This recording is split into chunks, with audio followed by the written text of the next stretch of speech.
Good afternoon বন্ধুরা, আমার mini ব্লগে তোমাদের স্বাগত। যেহেতু আজকে বিপত্তারিণী পুজো, তাই জন্য সব কিছু গুছিয়ে নিয়ে আমরাও রেডি হয়ে বেরিয়ে পড়েছি পুজো দেওয়ার জন্য।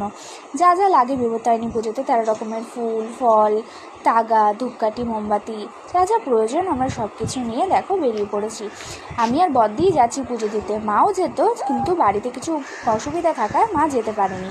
আর ছেলেও যেহেতু ঘরে ছিল, ঘুমাচ্ছিল, সেই কারণে মারও আসা হয়নি। তাই আমি আর বদ্দি চলে যাচ্ছি দেখো এখন পুজো দিতে। মন্দিরে এসে দেখো পুজো দিচ্ছি। মায়ের মূর্তিটা এত সুন্দর, এত ভালো লাগছিল মায়ের সামনে পুজো দিতে বসে, তোমাদের কি বলবো বন্ধুরা। তারপর দেখো ওখান থেকে একটু দূরেই একটা মন্দির আছে, মনসা মায়ের মন্দির। কি সুন্দর না মায়ের মুখটা, দেখলেই মনে হয় কি ওখানটাই শুধু মায়ের মুখটা দেখতে থাকি।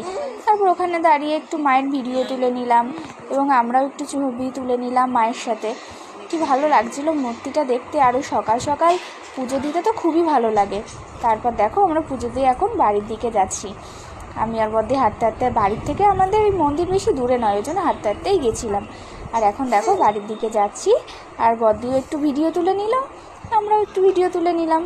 নিয়ে এখন দেখো আমরা বাড়ির দিকে চলে এসেছি। বাড়িতে এসে একটুখানি ভিডিও করে নিলাম। তোমাদের যদি আমার ব্লগ ভালো লাগে তা লাইক কমেন্ট করে দিও।